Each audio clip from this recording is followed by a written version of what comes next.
Deklarasi Siswa Terang Bangsa. Di dalam nama Tuhan Yesus, berikan kepadaku hikmat seperti Daniel, diberikan kepadaku hikmat seperti Yusuf. Dalam nama Tuhan Yesus, sesuai firman-Mu yang berkata, barang siapa kekurangan hikmat, hendaklah ia meminta daripada Tuhan. Di dalam nama Tuhan Yesus, tahun ini kecerdasanku akan dilipat gandakan oleh Tuhan. Di dalam nama Tuhan Yesus, aku akan semakin cemerlang. Di sekolahku, aku akan menjadi saksi Tuhan yang luar biasa. Dalam nama Tuhan Yesus, akan muncul dari hidupku panggilan untuk menjadi generasi Yoel yang penuh dengan api Tuhan dan militan dalam Tuhan. Aku disebut sebagai pelaksana-pelaksana firman. Aku bagian dari pasukan Tuhan yang tangguh pada akhir zaman. Lewat hidupku, pelajar di kota Sion akan mengalami kegerakan rohani yang luar biasa. Aku menerima jaminan masa depanku dari Tuhan sendiri, kalau aku hidup seperti yang Tuhan mau. Demi nama Tuhan Yesus, semua jadi dan genap. Amin, amin, amin.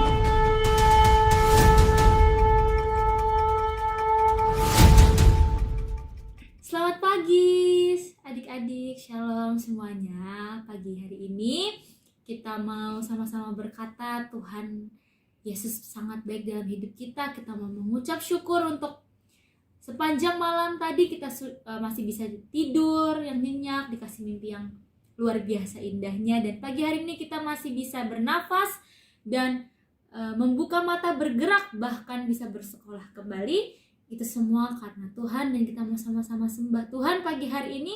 Mari tutup mata, kita mau siapkan hati untuk mendengarkan firman Tuhan. Mari sama-sama kita mengucap syukur di hadapan Tuhan. Mari adik-adik katakan terima kasih Tuhan untuk semua cinta. Terima kasih Tuhan kalau aku masih bisa bergerak, aku masih bisa lihat papa mama, kakakku, adikku. Terima kasih Tuhan. Mari sama-sama kita mau naikkan lagu ini di hadapan Tuhan. Bapa Engkau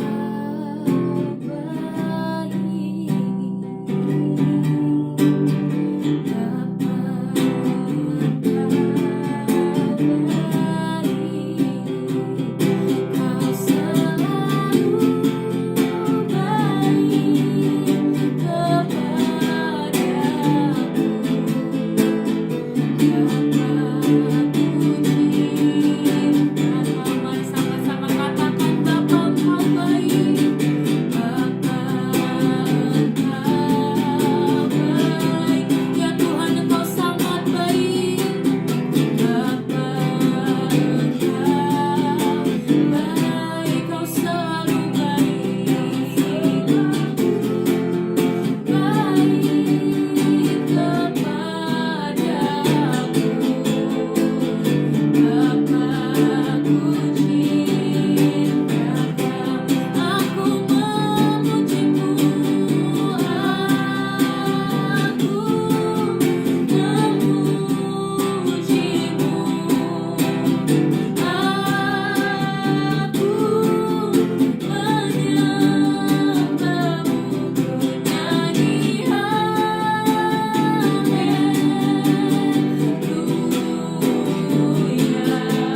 karena kebaikan-Mu, karena setiap anugerah, setiap cinta-Mu dalam hidup kami Tuhan. Tuhan, biar pagi hari ini sekali lagi Engkau yang menanamkan setiap firman Tuhan kepada setiap anak-anak-Mu Tuhan. Mari jamah lawat Tuhan, karena tangan manusia tidak pernah bisa mengubahkan setiap manusia, tapi Engkau Tuhan yang mencintai setiap anak-anak kecil. Engkau Tuhan yang mencintai, mengasihi, bahkan Engkau yang menganugerahi mereka. Terima kasih Tuhan, buat kami semua menangkap firman Tuhan dengan sangat baik dan sangat ajaib. Dan mari berjalanlah bersama kami hari ini Tuhan. Terima kasih Tuhan, kami mau berkata kami mencintai-Mu. Kami mencintai-Mu Tuhan. Terima kasih Tuhan, di dalam nama Yesus. Amin. Shalom adik-adik. Yuk kita sama-sama hari ini mau dengarkan firman Tuhan. Adik-adik, coba kita hari ini mau membayangkan dulu ya. Ayo semuanya fokus, lihat ke kakak. Kita mau sama-sama berimajinasi dulu ya. Bukan berimajinasi sih, lebih kayak merenung. Kita mau membayangkan dulu. Satu pertanyaan kakak yang coba ya kalian semua jawab dalam hati. Pertanyaan kakak, untuk apa kamu diciptakan di dunia ini? Ayo, coba. Untuk apa? Adik-adik, Tuhan kita yang ajaib itu adalah Tuhan yang kreatif. Dia adalah Tuhan yang dahsyat, ajaib, dan Dia Tuhan yang punya rencana yang indah untuk hidup kita. Nah, tapi seringkali kita aja yang belum tahu apa rencana yang ajaib itu. Apa rencana yang indah itu? Seringkali kita yang belum tahu. Hari ini kita mau sama-sama coba berpikir. Iya ya, untuk apa aku diciptakan di dunia ini?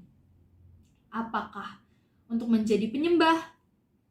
Di mana kita bisa main musik, kita bisa nyanyi. Tapi bukan cuma sekedar main musik dan nyanyi, tapi kita menyembah Tuhan. Membawa banyak orang dalam penyembahan yang dalam. Apakah kita diciptakan untuk menjadi pemain sepak bola yang hebat, handal, dan membawa nama Yesus sampai ke bangsa-bangsa, ke seluruh dunia? Ataukah Tuhan menciptakan kita simple untuk merawat rumah Tuhan? Seperti di Alkitab, bahwa suku Lewi itu Tuhan ciptakan untuk mereka melayani di bait Allah.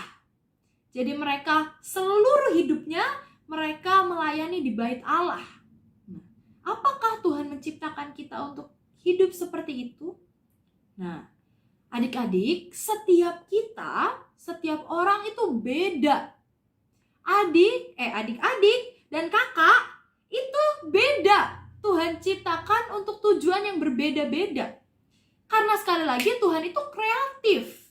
Jadi tidak ada yang sama tujuan kita. Hebat banget gak? Spesial banget gak?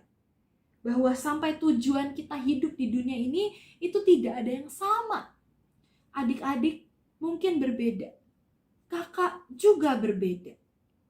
Tapi hari ini kita mau sama-sama belajar. Gimana sih caranya untuk kita tahu apa tujuan Tuhan menciptakan kita masing-masing pribadi demi pribadi di dunia ini. Adik-adik, Tuhan punya yang namanya destiny. Destiny itu bahasa Inggris yang artinya tujuan akhir, destination. Destiny, panggilan Tuhan dalam hidup kita. Destiny itu tujuan Tuhan menciptakan kita di muka bumi ini. Kita semua berharga di mata Tuhan. Kita semua dicintai Tuhan dengan sangat.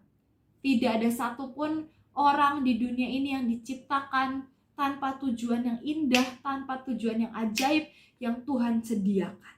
Nah, tapi gimana sekarang cara kita mengetahui apa destiny Tuhan untuk kita masing-masing, pribadi lepas pribadi. Adik-adik gak usah buka, izinkan kakak buka. Di Efesus 11 dan 12, di bahasa Inggrisnya tuh seperti ini ditulis. Kakak terjemahkan bahasa Indonesia ya. Di bahasa Inggrisnya ditulis bahwa hanya di dalam Kristus kita bisa tahu siapa kita dan apa tujuan kita hidup. Nah, di Efesus 1 dikatakan, hanya di dalam Kristus. Jadi hanya saat kita percaya sama Tuhan Yesus, hanya saat kita melekat sama Tuhan Yesus, hanya saat kita mengikuti Tuhan Yesus terus, hanya dengan itu kita bisa tahu siapa kita ini sebenarnya dan untuk apa kita diciptakan. Apa tujuan kita diciptakan. Dan di Efesus 1 lagi, di versi yang lain dikatakan, bahkan sebelum kita lahir, waktu kita masih di perut mama kita, Tuhan sudah tahu tujuan akhir hidup kita. Tuhan sudah tahu akhirnya apakah kita akan menjadi penyanyi yang luar biasa, walaupun penyanyi di sekuler, tapi kita terus memuliakan Tuhan. Apakah kita suatu hari akan menjadi pemain basket NBA, tapi kita terus mengikuti Tuhan, kita terus jadi berkat untuk banyak orang. Apakah kita suatu hari jadi pendeta? Apakah suatu hari kita jadi worship leader? Apakah suatu hari kita menjadi orang yang terus mendoakan Indonesia? Apakah kita menjadi pendoa khusus mendoakan Indonesia? Tuhan udah tahu. Tuhan udah tahu tujuan akhir hidup kita bahkan sebelum kita dilahirkan. Nah, sekarang bagaimana caranya? Ya, tadi yang pertama ada di dalam Kristus. Ya. Jadi terus percaya kepada Tuhan, terus ikut Tuhan, terus menyembah Tuhan, terus ada di dalam Tuhan. Dan kita akan ditunjukkan untuk apa sih kita diciptakan di dunia ini. Yang kedua, yang pertama tadi ada di dalam Kristus. Yang kedua, mari kita sama-sama buka ya sekarang. Di Keluaran 4 ayat 2 sampai 5. Keluaran 4 ayat 2 sampai yang kelima. Kita mau bacanya bergantian, oke? Jadi kakak minta tolong buka sama-sama. Keluaran 4 ayat 2 sampai yang kelima. Di sini ada kakak Jen yang tadi WL akan bantukan untuk sama-sama dengan kalian membaca firman Tuhan, oke? Di Keluaran 4 ayat 2 sampai yang kelima. Oke? Keluaran 4 ayat 2 sampai yang kelima. Nanti Cici baca sendiri nomor 2 dan nomor 4. Adik-adik di rumah baca nomor 3 dan nomor 5 sama kakak Jen. Oke, yang tadi WL. Oke? Sekarang Cici dulu ya. Cici baca ayat 2, adik-adik ayat 3, Cici ayat 4, adik-adik ayat 5. Mengerti? Mari kita baca. Keluaran 4 ayat 2 sampai 5. Tuhan berfirman kepadanya, "Apakah yang di tanganmu itu?" Jawab Musa, "Tongkat." Adik-adik, Firman Tuhan, lemparkanlah itu ke tanah, dan ketika dilemparkannya ke tanah, maka tongkat itu menjadi ular, sehingga Musa lari meninggalkannya. kakak lagi ayat 4. Tetapi firman Tuhan kepada Musa, "Ulurkanlah tanganmu dan peganglah ekornya." Ekor ular itu. Musa mengulurkan tangannya, ditangkapnya ular itu, lalu menjadi tongkat di tangannya. Adik-adik lagi ayat 5. Supaya mereka percaya bahwa Tuhan, Allah nenek moyang mereka, Allah Abraham, Allah Ishak, dan Allah Yakub telah menampakkan diri kepada. Amin. Nah, adik-adik, ini cerita tentang Musa.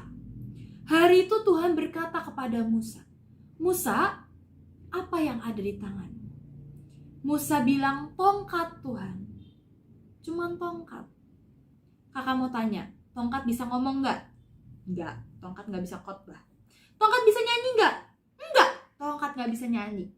Tongkat bisa kerja nggak? Bisa buka laptop, terus bisa kerja. Bisa nggak? Nggak bisa. Tongkat, mungkin hari itu belum ada laptop ya di zaman Musa. Tapi tongkat bisa berdoa nggak? Nggak bisa juga. Tongkat itu barang mati adik-adik. Tongkat nggak bisa berdoa, tongkat nggak bisa ngapa-ngapain. Rasanya tongkat ini benar-benar fungsinya cuman hanya untuk berjalan, untuk nopang Musa berjalan. Kalau Musa naik gunung mungkin, atau tongkat ini zaman dulu itu tongkat suka diukir. Kalau ada perjalanan dengan Tuhan, seseorang akan mengukir tongkatnya. Ya paling itulah. Gak ada spesial-spesialnya tongkat itu. Tetapi hari itu Tuhan bertanya kepada Musa, apa yang ada di tanganmu? Musa menjawab, tongkat Tuhan. Dan hari itu ada sebuah keajaiban yang terjadi. Tiba-tiba tongkat itu Tuhan ubah menjadi ular. Dan waktu menjadi ular, Tuhan bilang, Musa pegang ekor ularnya, nanti jadi tongkat lagi. Waktu Musa taat, Musa pegang ekor ularnya, jadi tongkat lagi. Bukankah sungguh ajaib? Tapi gak nyampe di situ. Gak sampai di situ adik-adik. Tongkat yang sama yang ada di tangan Musa itu memenangkan peperangan waktu Israel berperang melawan Amalek. Hari itu Musa mengangkat tongkat itu. Cuma diangkat. Waktu Musa angkat, Israelnya menang. Waktu tongkatnya diturunkan, lah Israel kok kalah lagi, jadi Musa angkat terus tongkatnya. Nah, tongkat yang sama. Padahal tongkatnya gak bisa doa, tongkatnya gak bisa berseru kepada Tuhan, Tuhan ini Israel menangin. Gak bisa, tongkatnya gak bisa ngapa-ngapain. Tapi tongkat yang sama memenangkan peperangan waktu Israel berperang melawan Amalek. Apalagi, tongkat ini mengadakan tulah bagi Mesir. Hari itu Mesir itu tidak menyembah Tuhan Allah yang hidup, yang Tuhan yang kita sembah. Mesir itu menyembahnya berhala, menyembah Tuhan-Tuhan yang lain, Tuhan-Tuhan patung dan sebagainya. Tidak menyembah Tuhan Yesus. Dan hari itu Tuhan mengadakan penghukuman tulah. Sakit penyakit, ada kodok, ada air menjadi darah, dan lain. 10 tulah kepada bangsa Israel. Dan tongkat itu loh, tongkat yang gak bisa ngapa-ngapain tadi. Itu yang saat Musa ulurkan ke sungai, sungainya jadi darah. Waktu Musa taruh di mana disuruh Tuhan, Musa taat, keluar katak. Tuhan suruh lagi Musa, tunjukkan tongkat itu kemana, keluar belalang banyak banget, menghabisi semua padi, semua tumbuhan-tumbuhan orang Mesir. Tongkat yang sama. Tapi sekali lagi gak nyampe di situ adik-adik. Ada lagi, tongkat yang sama membelah Laut Merah. Sekali lagi, cuman tongkat. Barang mati. Tapi Tuhan bisa memakai tongkat itu secara ajaib saat Musa taat. Dan hari ini Tuhan berkata kepada setiap kita. Tuhan berkata kepada kakak, Tuhan berkata kepada adik-adik. Apa yang ada di tangan? Tuhan bisa pakai itu. Apakah yang di tanganmu itu engkau bisa main keyboard, kau bisa main piano? Apakah yang di tanganmu kamu jago basket, kamu bisa main sepak bola?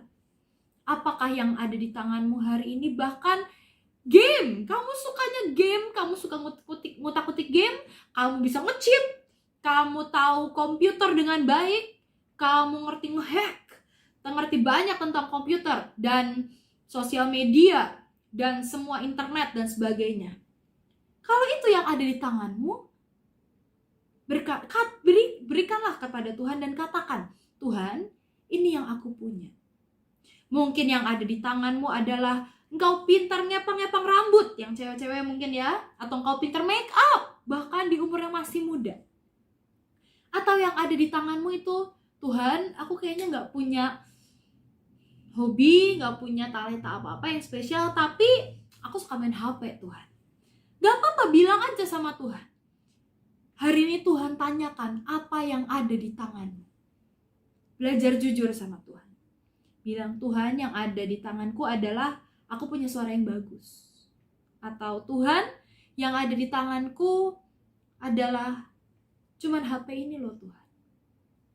Tapi hari ini saat kita memberikan dan berkata jujur sama Tuhan, Tuhan, ini loh yang ada di tanganku.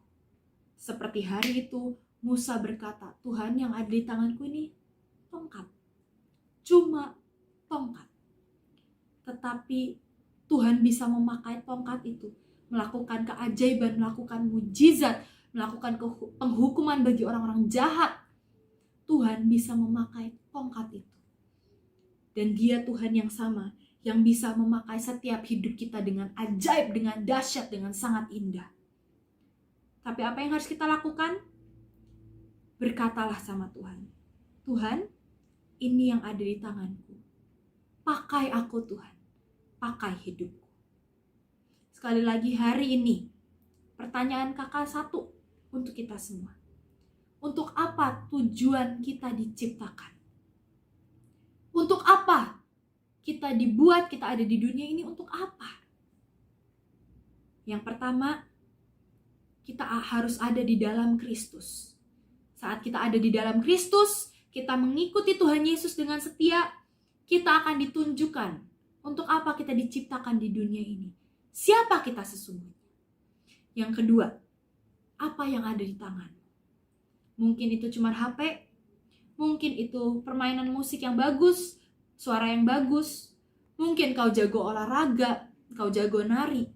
Apa yang ada di tanganmu? Mari berikan untuk Tuhan. Berikan untuk memuliakan nama Tuhan. Berikan untuk menginjil, untuk memenangkan jiwa-jiwa. Berikan untuk Tuhan. Bilang sama Tuhan, Tuhan, ini yang aku punya. Dan aku mau berikan untuk Tuhan. Tuhan, yang aku punya, aku suka main TikTok. Buatlah TikTok yang memuliakan nama Tuhan, yang memberitakan Injil. Maka Tuhan bisa memakai kita dengan dahsyat dan ajaib. Sekali lagi, mari kita kenali apa destiny kita. Apa destiny yang sudah Tuhan tetapkan di hidup masing-masing kita. Dan itulah yang ada di tangan kita. Mari kerjakan untuk kemuliaan nama Tuhan. Mari sama-sama kita berdoa. Tuhan, adik-adik mari angkat kedua tanganmu. Angkat kedua tanganmu. Tuhan, ini tangan kami Tuhan. Ini yang kami punya dalam hidup kami. Mungkin hanya sedikit, hanya simple. Mungkin gak bagus-bagus amat. Mungkin banyak yang lebih jago dari kami Tuhan. Tapi ini yang kami punya. Seperti hari itu hari itu Musa menjawabmu Tuhan, bahwa hanya tongkat yang Musa punya. Hari ini kami menjawab ini yang kami punya Tuhan. Tapi kami mau berkata, kami mau mengenal destiny kami. Kami mau mengenal destiny yang Kau berikan di dalam hidup kami. Dan kami mau mengerjakannya dan menyelesaikannya. Tolong kami Tuhan, ini yang kami punya. Tolong pakai sesuai kehendak-Mu untuk kemuliaan-Mu. Terima kasih Tuhan, di dalam nama Yesus kami berdoa dan mengucap syukur. Amin. Tuhan Yesus memberkati.